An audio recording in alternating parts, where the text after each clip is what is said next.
मुंबई शहर की ऊंची इमारतों के बीच खड़ा था। Silver Heights apartment.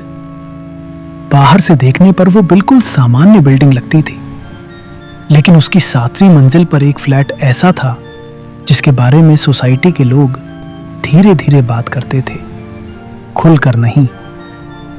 उसी फ्लैट की चाबी आज पहली बार घुमा रहा था प्रवीण। दरवाजा खुलते ही हल्की सी ठंडी हवा उसके चेहरे से टकराई। आखिर मिल ही गया, उसने धीरे से कहा। यह सिर्फ नया घर नहीं था, यह यादों का घर था। वो पहले भी यहां आ चुका था, सालों पहले। कमरे में कदम रखते ही उसकी नजर बालकनी पर पड़ी, उसी जगह जहां कभी वो और सुस्मिता घंटों बैठे रहते थे। सुस्मिता हंसते हुए कहा करती थी, एक दिन ये फ्लैट हमारा होगा और रात को हम यहां बैठकर बारिश देखेंगे। प्रवीण हल्का सा मुस्कुराया, फिर अचानक मुस्कान गायब हो गई। कमरा खाली था, लेकिन अजीब बात यह थी कि उसे लगा जैसे कोई अभी अभी यहां से गया हो। हवा में हल्की सी जैस्मिन की खुशबू थी, सुस्मिता की पसंदीदा खुशबू। शायद मेरा वहम है, उसने खुद से कहा। रात का काम खत्म करके वो लगभग 1 बजे सोने गया। पूरा फ्लैट शांत था, इतना शांत कि अपनी सांसों की आवाज भी सुनाई दे रही थी। नींद आते ही अचानक एक फुसफुसाहट, बहुत धीमी, बहुत पास, जैसे कोई उसके कान के बिल्कुल पास झुककर बोल रहा हो, तुम मुझसे प्यार करते थे ना? प्रवीण झटके से उठ बैठा, दिल तेजी से धड़क रहा था। कमरे में कोई नहीं, दरवाजा बंद, खिड़की बंद। मोबाइल की स्क्रीन पर समय 1:03 AM। उसने पूरा फ्लैट चेक किया। किचन खाली, बालकनी खाली, बाथरूम खाली। लेकिन लौटते वक्त उसे साफ लगा, पीछे कोई कदमों की आवाज आई। वो पलटा, कुछ नहीं, बस दीवार पर लगी घड़ी जो अचानक रुक गई थी। अगले दिन उसने खुद को समझाया, थकान होगी, लेकिन घटनाएं यहीं नहीं रुकी। तीसरी रात किचन की लाइट अपने आप जल गई। 5वीं रात बालकनी का दरवाजा खुला मिला। 7वीं रात टेबल पर रखा कप फर्श पर गिरा हुआ था, जबकि वो अकेला रहता था। और हर रात ठीक 1 बजे वही आवाज, धीमी, टूटी हुई, तुम आए क्यों नहीं? अब प्रवीण डरने लगा था। एक शाम लिफ्ट में उसकी मुलाकात नीचे रहने वाले बुजुर्ग से हुई। उन्होंने पूछा, तुम 7B में रहने लगे? प्रवीण ने हां कहा। बुजुर्ग कुछ सेकंड चुप रहे, फिर बोले, अगर रात को कोई आवाज सुनो, जवाब मत देना। प्रवीण हंस पड़ा।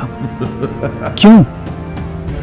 बुजुर्ग की आंखें गंभीर हो गईं, क्योंकि उस फ्लैट में कोई इंतजार करता है। लिफ्ट का दरवाजा खुला और वो बिना पीछे देखे चले गए। उस रात प्रवीण सो नहीं पाया। उसने पुराने फोटो खोले। एक फोटो, वो और सुस्मिता इसी फ्लैट की बालकनी में। उसे सब याद आने लगा। दोनों ने सपना देखा था यहां रहने का, लेकिन परिवारों ने रिश्ता स्वीकार नहीं किया। झगड़े, दबाव, दूरी। और फिर एक रात सुस्मिता ने उसे यहां मिलने बुलाया था। रात 1 बजे वो आने वाला था, लेकिन आखिरी समय पर वो नहीं आया। क्यों? इस सवाल का जवाब वो खुद से भी नहीं पूछ पाया था। उस दिन के बाद सुस्मिता अचानक गायब हो गई थी। किसी को नहीं पता वो कहां गई। और आज वही समय, वही जगह, वही आवाज। उस रात बिजली अचानक चली गई। पूरा फ्लैट अंधेरे में डूब गया। मोबाइल की टॉर्च जलाते ही उसने देखा बैल्कनी का दरवाजा धीरे धीरे हिल रहा था। हवा नहीं थी, फिर भी कदम अपने आप वहां चले गए, जैसे कोई बुला रहा हो। बैल्कनी में पहुंचते ही ठंडी हवा चली और कांच पर उंगलियों से लिखा दिखा, मैं इंतजार करती रही। प्रवीण का गला सूख गया। उसने कांपते हाथ से कांच छुआ। तभी पीछे से रोने की आवाज आई, धीमी, दर्द भरी। वो मुड़ा। कमरे के कोने में एक धुंधली परछाई खड़ी थी। लंबे बाल, सफेद सा आकार और वही खुशबू। प्रवीण की आवाज कांप गई, सुस्मिता। परछाई एक कदम आगे बढ़ी और अचानक पूरा कमरा बर्फ जैसा ठंडा हो गया। फुसफुसाहट फिर सुनाई दी, तुम आए क्यों नहीं? टॉर्च बंद हो गई। पूरा अंधेरा, और उसी अंधेरे में प्रवीण को महसूस हुआ कोई उसके बिल्कुल पास खड़ा है। सांस उसके चेहरे पर। अचानक लाइट वापस आ गई। कमरा खाली, कोई नहीं, लेकिन दीवार पर एक नई चीज थी। एक पुरानी फोटो जो उसने कभी वहां नहीं लगाई थी। उसमें वो और सुस्मिता खड़े थे और फोटो के पीछे लिखा था, आज भी 1 बजे इंतजार है। प्रवीण समझ चुका था ये सिर्फ याद नहीं थी, कोई सच में वापस आ चुका था और उसका इंतजार अभी खत्म नहीं हुआ था। रात के 1 बजे दीवार पर लगी घड़ी ने जैसे ही एक बार टन टन की आवाज की, प्रवीण की नींद खुद ब खुद खुल गई। अब ये संयोग नहीं था। हर रात ठीक यही समय कमरे में हल्की ठंड फैल चुकी थी। एसी बंद था, खिड़कियां बंद थीं, फिर भी हवा चल रही थी। और फिर वही आवाज, धीमी, टूटी हुई, प्रवीण। इस बार आवाज साफ थी, इतनी साफ कि उसके शरीर में सिहरन दौड़ गई। डरते डरते उसने मोबाइल उठाया और वीडियो रिकॉर्डिंग चालू कर दी। वो साबित करना चाहता था कि ये सब उसका वहम नहीं। जैसे ही कैमरा ऑन हुआ, बालकनी का पर्दा अपने आप हिलने लगा, धीरे, फिर तेज।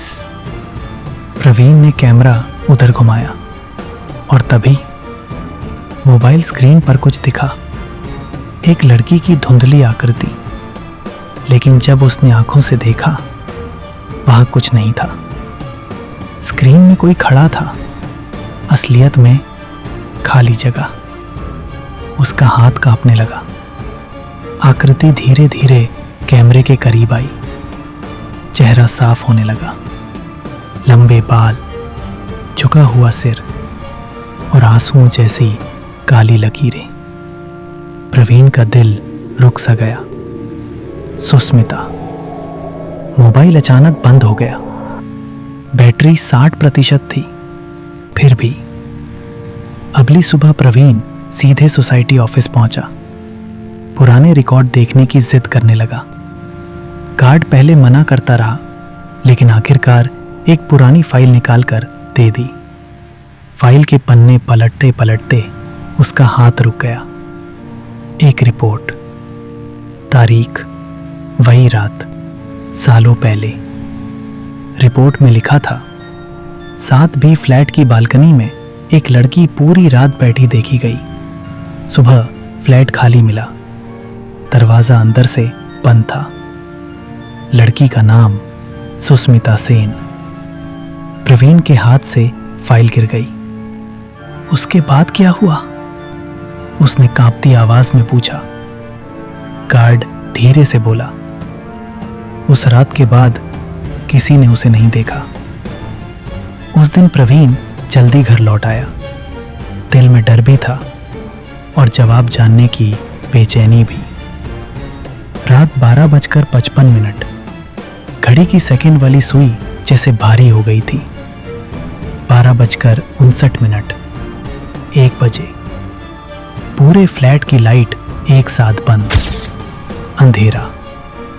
फिर कदमों की आवाज धीरे धीरे उसके बेडरूम की ओर आती हुई। ठक ठक ठक। दरवाजा अपने आप खुल गया। कमरे के बाहर गलियारे में कोई खड़ा था। इस बार परछाई नहीं, पूरा आकार, सफेद कपड़े, झुका हुआ सिर, बाल चेहरे पर और फर्श पर गिरती पानी जैसी बूंदें, जैसे कोई बहुत देर तक रोता रहा हो। प्रवीण की आवाज निकल ही नहीं रही थी। आकृति धीरे धीरे अंदर आई। कमरा अचानक बर्फ जैसा ठंडा हो गया। फिर उसने सिर उठाया। चेहरा वही, लेकिन आंखें खाली, दर्द से भरी। मैं इंतजार करती रही। प्रवीण रो पड़ा। मैं आना चाहता था, लेकिन उसकी बात अधूरी रह गई। कमरे की दीवारों पर अचानक खरोंच के निशान उभरने लगे, जैसे किसी ने नाखूनों से लिखा हो। हर दीवार पर एक ही सवाल, क्यों नहीं आए? अचानक प्रवीण के दिमाग में पुरानी याद चमकी। वो रात, वो सच जिसे वो सालों से भूलना चाहता था। उस रात वो फ्लैट आने निकला था, लेकिन रास्ते में उसके पिता का फोन आया। धमकी, गुस्सा, परिवार छोड़ देने की बात। वो डर गया, कमजोर पड़ गया और वापस लौट गया। उसने सोचा था कल समझा देगा, लेकिन कल कभी आया ही नहीं। सुस्मिता पूरी रात इंतजार करती रही, अकेली, टूटी हुई। और उसी रात कुछ ऐसा हुआ जिसने उसकी मौजूदगी को इस जगह से बांध दिया। प्रवीण जमीन पर बैठ गया। मुझे माफ कर दो, वो रोते हुए बोला। कमरे की हवा अचानक शांत हो गई। सुस्मिता की आकृति उसके सामने आकर रुक गई। उसने हाथ आगे बढ़ाया। ठंडी हवा उसके चेहरे को छू गई। फुसफुसाहट आई। अब भी देर नहीं हुई। अचानक पीछे लगी दीवार पर एक दरार उभर आई। दरार के अंदर से अजीब आवाजें आने लगी, रोने की, फुसफुसाने की, जैसे फ्लैट खुद जिंदा हो। और उसी दरार के अंदर एक पुराना लॉकेट चमक रहा था। वही लॉकेट जो प्रवीण ने सुस्मिता को दिया था। लेकिन वो वहां कैसे पहुंचा? जैसे ही उसने लॉकेट उठाया, पूरा फ्लैट जोर से हिलने लगा। दरवाजे बंद, खिड़कियां अपने आप खुल गईं और सुस्मिता की आवाज इस बार गुस्से में गूंजी। सच का सामना करो, वरना मैं कभी नहीं जाऊंगी। अचानक सब शांत, लाइट वापस, कमरा सामान्य। लेकिन अब एक नई चीज थी। आईने पर धुंध में लिखा हुआ, कल रात सच दिखेगा। प्रवीण समझ चुका था, अब ये सिर्फ डर नहीं था, ये अधूरी कहानी थी जो खत्म होना चाहती थी। और अगली रात सब कुछ बदलने वाला था। रात 12:58 AM। प्रवीण आईने के सामने खड़ा था। आईने पर उभरे शब्द अभी भी साफ दिखाई दे रहे थे, कल रात सच दिखेगा। उसके हाथ में वही पुराना लॉकेट था। दिल तेजी से धड़क रहा था। आज उसे महसूस हो रहा था कुछ अंतिम होने वाला है। घड़ी ने जैसे ही 1 बजाया, पूरे फ्लैट की लाइट अपने आप बंद हो गई। इस बार प्रवीण डरा नहीं। अचानक पूरा कमरा बदलने लगा। प्रवीण ने खुद को उसी रात में खड़ा पाया, सालों पहले वाली रात। बालकनी में सुस्मिता बैठी थी। बारिश हो रही थी। वो बार बार मोबाइल देख रही थी। समय 1:10, 2:30, 3:45। हर मिनट के साथ उसकी उम्मीद टूट रही थी। वो धीरे धीरे रोने लगी। तुम आएंगे, तुम जरूर आओगे, वो खुद से कह रही थी। प्रवीण ये सब देख रहा था, लेकिन कुछ कर नहीं सकता था। ये याद थी, एक सच जिससे वो भागता रहा। सुबह होने लगी। सुस्मिता खड़ी हुई। उसकी आंखों में दर्द था, लेकिन गुस्सा नहीं, बस टूटन। उसने हवा की तरफ देखा और धीमे से कहा, काश तुम एक बार आ जाते। दृश्य अचानक टूट गया। प्रवीण फिर फ्लैट में वापस था। घुटनों के बल गिर गया। सुस्मिता की आवाज आई, मैं यहां इसलिए रुकी क्योंकि मेरा इंतजार खत्म नहीं हुआ। प्रवीण ने कांपते हुए पूछा, अब क्या करूं? कुछ पल खामोशी रही, फिर वो उसके सामने आई। इस बार उसकी आंखों में शांति थी। सच स्वीकार करो और खुद को माफ करो। प्रवीण समझ गया। सालों से वो खुद को दोष देता रहा, भागता रहा, जी ही नहीं पाया। उसने लॉकेट आगे बढ़ाया। मैं तुम्हें भूलना नहीं चाहता, लेकिन अब तुम्हें रोकना भी नहीं चाहता। जैसे ही लॉकेट उसके हाथ से छूकर हवा में उठा, पूरा फ्लैट तेज रोशनी से भर गया। दीवारों की दरारें गायब होने लगी। ठंडी हवा गर्म हो गई और पहली बार सुस्मिता मुस्कुराई। वो धीरे से बोली, प्यार कभी खत्म नहीं होता, लेकिन इंतजार खत्म होना जरूरी है। उसकी आकृति धीरे धीरे रोशनी में घुलने लगी। प्रवीण घबराकर बोला, मत जाओ। सुस्मिता ने सिर हिलाया। अब तुम जीना सीखो। कमरे में चमेली की खुशबू फैल गई और अगले ही पल वो गायब हो गई पूरी तरह। लाइट वापस आ गई। घड़ी चलने लगी। फ्लैट बिल्कुल सामान्य। कोई आवाज नहीं, कोई ठंड नहीं, कोई परछाई नहीं, सिर्फ शांति। सालों बाद असली शांति। प्रवीण बालकनी में गया। सुबह की पहली रोशनी उग रही थी। उसे लगा जैसे दिल का भारी बोझ उतर गया हो। टेबल पर एक आखिरी चीज रखी थी, लॉकेट। लेकिन अब वो टूटा हुआ नहीं था और उसके अंदर लगी फोटो में सुस्मिता मुस्कुरा रही थी। उस रात के बाद फ्लैट में कभी कोई अजीब घटना नहीं हुई। लोग कहते हैं कुछ घर भूतिया नहीं होते, वे बस यादों में अटके हुए होते हैं। और जब सच स्वीकार कर लिया जाए तो डर भी खत्म हो जाता है।